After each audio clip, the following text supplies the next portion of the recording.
Hello everyone, आपका स्वागत है आपके अपने यूट्यूब चैनल कैरस क्लासेस में। तो दोस्तों, आई होप कि आप सभी अच्छे होंगे। तो दोस्तों, आज हम एक ऐसे इम्पोर्टेंट क्वेश्चन के बारे में डिस्कस करने वाले हैं जो अक्सर बायोलॉजी या बोर्ड में पूछा जाता है। देखो, बायोलॉजी का क्वेश्चन है जो कि बोर्ड में अक्सर पूछा जाता है। तो देखिए, बिना टाइम गवाए हुए इस क्वेश्चन पे चलते हैं। तो देखिए, बायोलॉजी का क्या क्वेश्चन है कि मानव के पाचन तंत्र का नामांकित चित्र सहित व्याख्या करें। कई बार ऐसे भी पूछ लेता है 1-2 नंबर का कि मानव के पाचन तंत्र का नामांकित चित्र बनाइए। अब नामांकित चित्र का मतलब होता है कि चित्र भी बनाओ और क्या लिखना है, नाम भी लिखना है।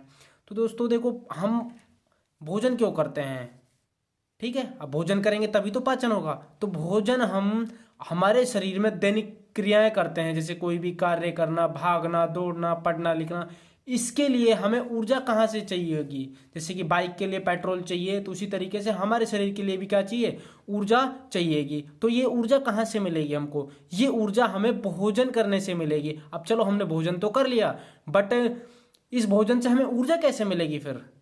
तो ये जो ऊर्जा मिलती है ना दोस्तों, ये सिर्फ पाचन के कारण मिलती है, जो हमारा शरीर इसका पाचन करता है। अब उन पाचन के अंग हैं, जैसे कि देखने का अंग होता है, आंख होती है हमारी, ठीक है। उसी तरीके से भोजन को पाचन करने के भी अंग होते हैं। उन अंगों के बारे में इस वीडियो में हम डिस्कस करने वाले हैं। तो देखिए, सबसे पहले पाचन के बारे में देख लेते हैं। अब देखिए, आप रोटी खाते हो, ठीक है, या सब्जी, कुछ भी, उसमें कई प्रकार के वसा, जल जल भी तो मिला होता है भोजन में, कार्बोहाइड्रेट, सब चीजें मिली हुई होती है ना।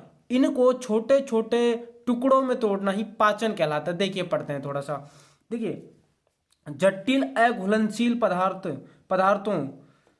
पदार्थों जैसे कार्बोहाइड्रेट, वसा, प्रोटीन आदि को घुलनशील पदार्थों में बदलने की क्रिया को क्या कहते हैं, पाचन कहते हैं। देखिए, पाचन के कई प्रकार होते हैं वैसे। तो अब इस चीज को समझते हैं एक बार क्या होते हैं। देखिए, हमने भोजन का एक ग्रास लिया, यानी कि टुकड़ा लिया, तो हम उसको छोटे छोटे टुकड़ों में तो तोड़ेंगे, नहीं तोड़ेंगे। तो यही तो पाचन है। अब उसमें कई प्रकार के, जैसे कार्बोहाइड्रेट होता है, खनिज होता है, लवण होते हैं, वसा होता है, वसा यानी चिकने पदार्थ है। उन सभी का पाचन अलग अलग तरीके से होता है, अलग अलग अंग में होगा, ठीक है। ये अघुलनशील पदार्थ अगर घुलनशील पदार्थों में बदल दिए जाएंगे, तोड़ दिए जाएंगे, तो क्या कहलाएगा, पाचन कहलाएगा। अब देखिए, पाचन के प्रकार होते हैं। पाचन के 2 प्रकार हैं, यांत्रिक पाचन होता है, एक होता है रासायनिक पाचन। तो देखिए दोस्तों, सबसे पहले हम मुख के बारे में डिस्कस करेंगे कि मुख में क्या होता है। देखिए, सबसे पहले हम मुख में भोजन को लेते हैं, करते नहीं करते ग्रहण। तो भोजन को मुख में ग्रहण करने के बाद हम क्या करते हैं, उसको छोटे छोटे टुकड़ों में तोड़ते हैं, तोड़ते नहीं तोड़ते। देखिए, 2 होठों से घिरा मुख मुख गुहा में खुलता है। देखिए, हमारे 2 होठ होते हैं मुख के आगे, जिससे क्या होता है, मुख बंद और खुलता है, और मुख गुहा से घिरा होता है, यानी अंदर की जो संरचना होती है उसको बोलते हैं मुख गुहा। तो आइए देखो, यहां पर डिस्कस करते हैं। देखिए, सर्वप्रथम पाचन मुख में ही होता है।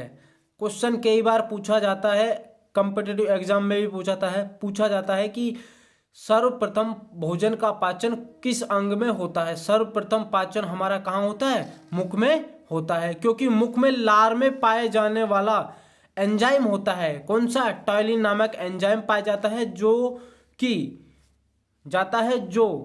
स्टार्च का पाचन करता है। किसका पाचन करेगा भाई, टाइलिन नामक एंजाइम स्टार्च का पाचन करता है, ठीक है। यहां तक आपको बात समझ आई। देखिए, अब मनुष्य की जो आहार नाल है, यानी कि कहां से हमारा जो पाचन होता है, किस अंग से स्टार्ट होता है और कहां तक ये खत्म होता है, उसके बारे में देखने वाले। देखिए, मनुष्य की पाचन नाल यह मुख से गूदा तक फैली लगभग 8 से 10 मीटर लंबी खोखली तथा अत्यधिक कुंडलित नलिकाएं होती हैं। देखिए, ये इसकी लंबाई मुख से स्टार्ट होती है और कहां तक जाती है, गूदा नाल तक जाती है, यानी गूदा द्वार तक जाती है, जहां से हम मल त्यागते हैं, ठीक है। तो देखिए, इसकी लंबाई होती है जो 8 से 10 मीटर लंबी होती है, जो कि खोखली भी होती है, कहीं से कुंडलित होती है। हमारी छोटियां आते हैं ना, वो कुंडलियों के रूप में होती है, कुंडलियों के रूप में, ठीक है ना।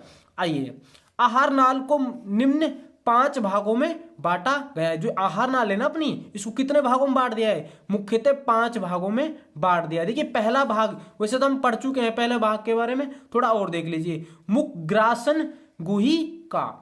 देखिए मुखग्रासन गुहिका, अब ये क्या है?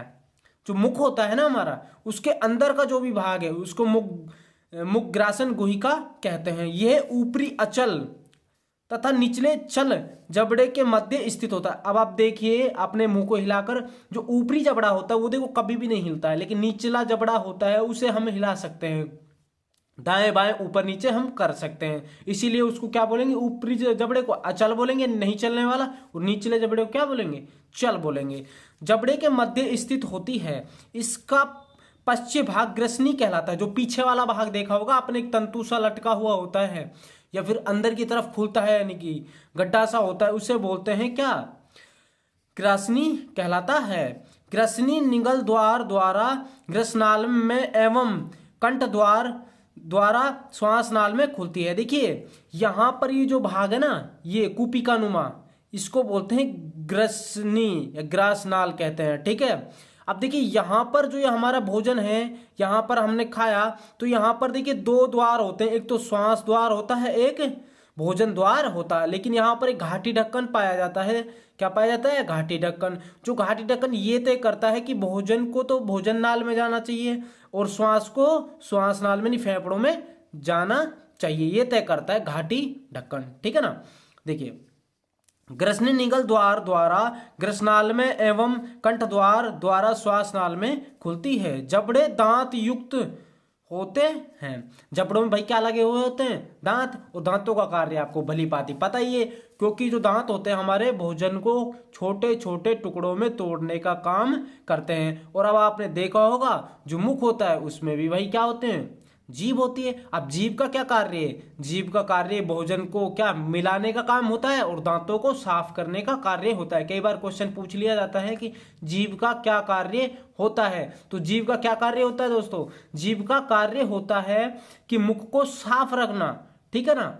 और भोजन को, भोजन में जो लार होती है उसको मिलाने का कार्य कौन करती है? जीभ करती है। देखिए आगे,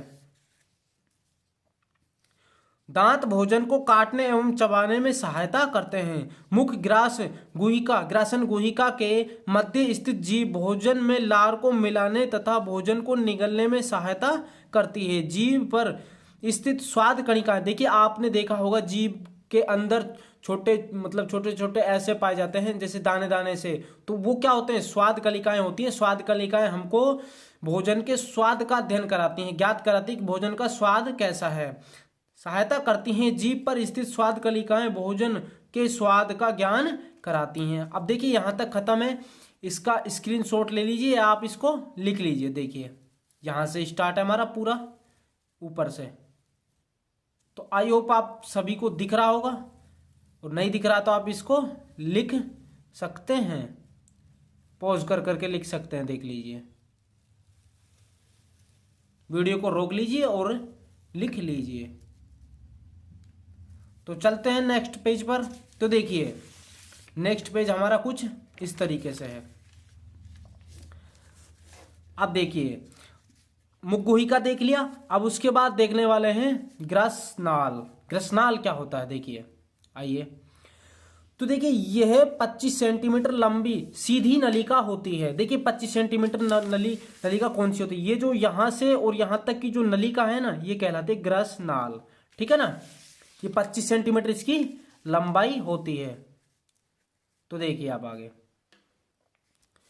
सीधी नलिका होती है। यह गर्दन तथा वक्ष गुहा, गर्दन जानते हो, तथा वक्ष गुहा यानी सीने भाग से होती हुई उदर में, उदर मतलब होता है अमाशय, उदर में पहुंचकर अमाशय में खुलती है। ग्रसनाल की दीवार मोटी तथा पेशीय होती है, इससे भोजन को सुगमता से निगला जा सकता है। देखिए इसमें श्लेष्मा पाई जाती है, जिससे क्या है? भोजन को आसानी से निगला जा सकता है। और इसमें क्रमानुकुंचन गति पाई जाती है। ठीक है ना। जिससे क्या होता है? भोजन, जहां पर ये भोजन फंसा हुआ होता है वहां से वो नली फैल जाती है, और जहां पर भोजन नहीं होता है वो सिकुड़ जाती है। ठीक है ना। आगे देखिए, अब पढ़ने वाले हैं हम अमाशय के बारे में कि अमाशय क्या है। देखिए अमाशय, यह डायफ्राम, डायफ्राम होता है सांस को छोड़ने और लेने का कार्य करता है डायफ्राम। ये फेफड़ों को किस तरीके से सांस लेंगे, किस तरीके से छोड़ेंगे, ठीक है ना। यह डायफ्राम के ठीक पीछे उदर गुहा में बाईं ओर स्थित होता है। देखिए ये बाईं ओर स्थित है, ये रहा देखो, ये जो होती है संरचना, ये अमाशय होता है हमारा, ठीक है ना, बाईं ओर स्थित होता है। यह एक थैलीनुमा संरचना है, लगभग 24 सेंटीमीटर लंबी तथा 10 सेंटीमीटर चौड़ी संरचना होती है। अमाशय का प्रारंभिक भाग जो शुरुआती भाग होता है ये वाला, ठीक है, ये वाला, और ये होता है अंतिम भाग, और ये होता है मध्यम भाग। आई बात समझ में। थैलीनुमा संरचना में लगभग 24 सेंटीमीटर लंबी तथा 10 सेंटीमीटर चौड़ी संरचना होती है। अमाशय का प्रारंभिक चौड़ा भाग कार्डियक कहलाता है। क्या कहलाता है भाई? कार्डियक। तथा अंतिम सकरा भाग होता है जो पारेलोरिक भाग कहलाता है। अमाशय का मध्य भाग क्या कहलाता है? अमाशय काय कहलाता है। जो बीच वाला भाग था मैंने अभी बताया, तो बीच वाला भाग क्या कहलाता है? अमाशय काय कहलाता है। भोजन का पाचन मुख्यतः मध्य भाग में होता है। जो भोजन का पाचन होता है ना, मुख्यतः मध्य वाले भाग में होता है, ठीक है ना, यहां पर होता है। देखिए यहां पर बीच में होता है, ठीक है, ये भोजन दिखाई दे रहा है ना आपको, यहां पर भोजन का पाचन होता है। अब देखिए आगे,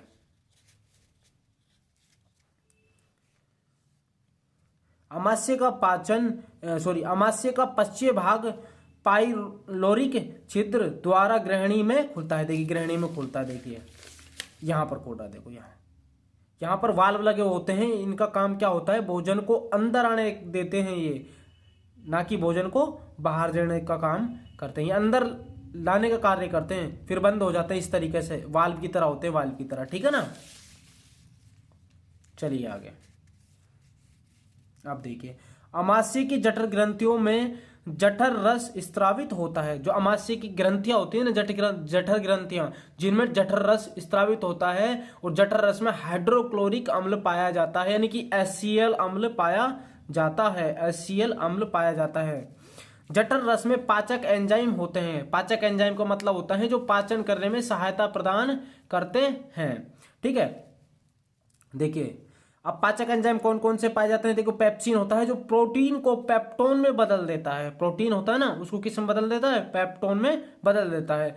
और दूसरा एंजाइम पाया जाता है रेनिन, जो दूध में उपस्थित पोषक तत्वों को का पाचन करता है। जो पोषक तत्व होते हैं दूध में, उनका क्या करता है? पाचन करता है। अब देखिए बारी आती है छोटी आंत की। अब छोटी आंत में आपको दिखाता हूं। देखिए छोटी आंत होती है ये वाली, ये देखो, ये यहां से खुलती है, यहां से, और ये जो भाग है इस छोटी आंत है, देख लो, ठीक है ना। अब आगे चलिए,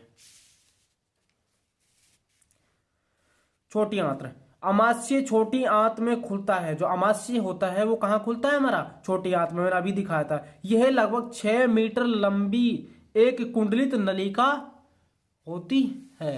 देखिए यहां पर देखिए, अमाशय छोटी आंत में खुलता है। यह एक लगभग 6 मीटर लंबी एक कुंडलित नलिका होती है। कुंडली मतलब इस तरीके से कुंडली की तरह नलिका होती है, ठीक है ना। छोटी आंत के कुछ प्रकार हैं, वो देख लेते हैं, है ना। छोटी आंत भी कई भागों में बटी हुई है। देखो कैसे कैसे। देखिए पहला भाग क्या है इसका? ग्रहणी। पहला भाग ग्रहणी, दूसरा भाग है मध्यांत्र, और तीसरा भाग है शेषांत्र। अब ग्रहणी मतलब जो इसमें भोजन पहली बार ग्रहण करता है या आता है भोजन, ठीक है ना। और मध्यांत्र होता है जो बीच वाला भाग होता है ना आंत का, छोटी आंत का, वो मध्यांत्र कहलाता है। शेषांत्र क्या होता है? जो अंतिम भाग होता है ना छोटी आंत का, जो अंतिम भाग होता है उसे बोलते हैं शेषांत्र, ठीक है ना। अब देखिए ग्रहणी, पहले क्या देखते हैं? ग्रहणी। यह 25 सेंटीमीटर लंबी होती है। यह सी आकार की होती है। देखिए ग्रहणी क्या है ये देख लीजिए। जो ये है ना, यहां से स्टार्ट होती है और यहां तक आती है, जो इसको बोलते हैं ग्रहणी। क्या बोलते हैं? ग्रहणी। ये वाला भाग है जो ये वाला, ये सी आकार की, देखो सी आकृति है इसकी, इसको बोलते हैं ग्रहणी, ठीक है ना। यह मध्यांतर में खुलती है, यानी बीच में खुलती है आंत के। इसका रंग गुलाबी होता है। कैसा रंग होता है इसका? गुलाबी होता है। जिसका नाम अग्नाशय होता है, क्या होता है, अग्नाशय। यकृत तथा अग्नाशय सामान्य पितृवाहिनी द्वारा खुलते हैं। देखिए ये पितृवाहिनी क्या है, यहाँ पर यकृत में पित्ताशय पाया जाता है, इसको बोलते हैं पित्ताशय, जो कि हमारा कहाँ खुलता है, यहाँ पर खुलता है अग्नाशय के पास। देखो ये नली आ रही है लाल लाल, जो ये इस तरीके से ये खुलता है अग्नाशय के पास। यहाँ से इसमें से पित्तरस निकलता है, यहाँ से अग्नाशय रस निकलता है। देखिए आगे, अग्नाशय सामान्य पितृवाहिनी द्वारा खुलते हैं। यकृत में पित्तरस तथा अग्नाशिक रस ग्रहणी में पहुंचाता है, जो भोजन और भोजन के पाचन में सहायता प्रदान करता है। देखिए भोजन के पाचन में दोनों रस क्या करते हैं, सहायता प्रदान करते हैं। एक तो पित्तरस होता है, एक अग्नाशिक रस होता है। अब बात करते हैं मध्यांतरी, बीच की आंत का, जो छोटी आंत है उसके बीच वाले भाग का क्या नाम है, मध्यांतर है। देखिए यह लगभग 2.40 मीटर लंबी कुंडलित रचना है, पेशीय नलिका होती है। इसकी रचना कैसी होती है, कुंडलीय तथा पेशीय नलिका होती है। ठीक है, अब देखिए सहस्रांत्र का क्या है, क्या कार्य है। यह लगभग 3.60 मीटर लंबी होती है। सहस्रांत्र यानी बड़ी आंत में सहस्रांत्र कुंडलित कपाट द्वारा खुलती है। इसमें आंत्र की भीतरी सतह पर रसांकुर पाए जाते हैं। रसांकुरों के कारण अवशोषण सतह में लगभग 600 गुना होती है। देखिए रसांकुर क्या होते हैं, ये होती है हमारी छोटी आंत। इसमें इस प्रकार के क्या पाए जाते हैं, छोटी आंत के अंदर रसांकुर पाए जाते हैं। देखिए इस तरीके से ये क्या काम करते हैं, ये भोजन का अवशोषण करते हैं, भोजन को ग्रहण कर लेते हैं, अवशोषित कर लेते हैं, रसांकुरों का कार्य होता है। ठीक है, आगे देखिए, अब पढ़ते हैं बड़ी आंत्र। बड़ी आंत्र के बारे में डिस्कस करने वाले हैं। तो देखिए बड़ी आंत्र, इसकी लंबाई छोटी आंत्र से कम होती है। जो छोटी आंत होती है ना, देखिए बड़ी आंत में दिखा देता हूं आपको। ये वाली जो आंत है, ये वाली, ये बड़ी आंत है, ठीक है ना। इसकी लंबाई भी छोटी आंत से कम रहती है और इसकी चौड़ाई अधिक रहती है, ठीक है ना। अब देखिए आगे,